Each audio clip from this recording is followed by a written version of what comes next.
మార్చి నెల 28వ తారీఖు 2026 సంవత్సరంలో ఉదయం 9-9:30 గంటల మధ్యలో పెదకడుపూరు మండలంలోని హనుమాపురం గ్రామంలో జగనన్న కాలనీలో ఉండే మోకాసి వీరేష్ అనే వ్యక్తి ఇంట్లో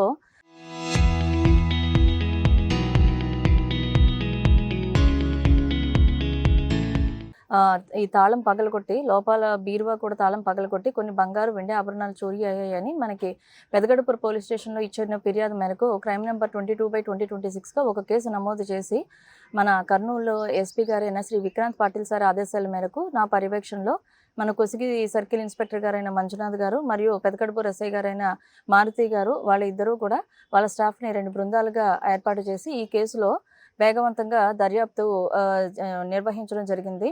ఇందులో మనం గ్యాదర్ చేసిన టెక్నికల్ డీటెయిల్స్ ఆధారంగా ముద్దాయిల్ని మనము ట్రేస్ అవుట్ చేయడం జరిగింది.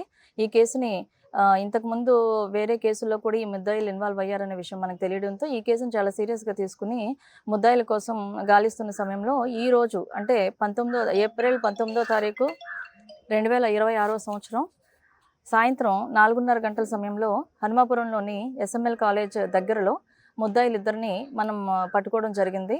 ఈ విచారణలో మనకు తెలిసిన నిజాలు ఏమిటంటే ముద్దాయిలు A1 పేరు శ్రీకాంత్, ఇతను వయసు 23 సంవత్సరాలు, సిరుగుప్ప టౌన్, బళ్ళారి జిల్లా, కర్ణాటక రాష్ట్రము.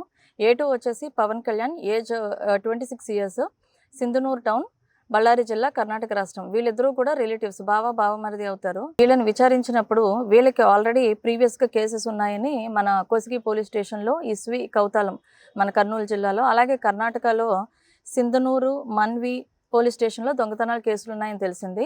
వీళ్ళని మనం ఇంట్రాగేట్ చేసినప్పుడు మనకి 15 తులాల బంగారు ఆభరణాలు అలాగే 60 తులాల వెండి ఆభరణాలు రికవర్ చేసుకోవడం జరిగింది. వీటిని గమనించగా మనకి 2025 సంవత్సరం జూలై నెలలో చిన్నతొంబలం గ్రామంలో బుడి జగ్గుల ఈరన్న ఇంట్లో జరిగిన దొంగతనానికి సంబంధించి, అలాగే 2026 సంవత్సరం జనవరి 12వ తేదీన మన ఎమ్మిగనూరు మండలం బోడబండ గ్రామానికి చెందిన పెద్ద నర్సిరెడ్డి ఇంట్లో జరిగిన దొంగతనానికి, అలాగే ఇప్పుడు మనం చెప్పిన మార్చి 28వ తారీఖు హనుమాపురంలో జరిగిన దొంగతనానికి సంబంధించి 3 కేసుల్లో కూడా మనం బంగారము మరియు వెండి ఆభరణాలు ఏవైతే చోరీకి గురయ్యాయో వాటిని రికవర్ చేయడం జరిగింది.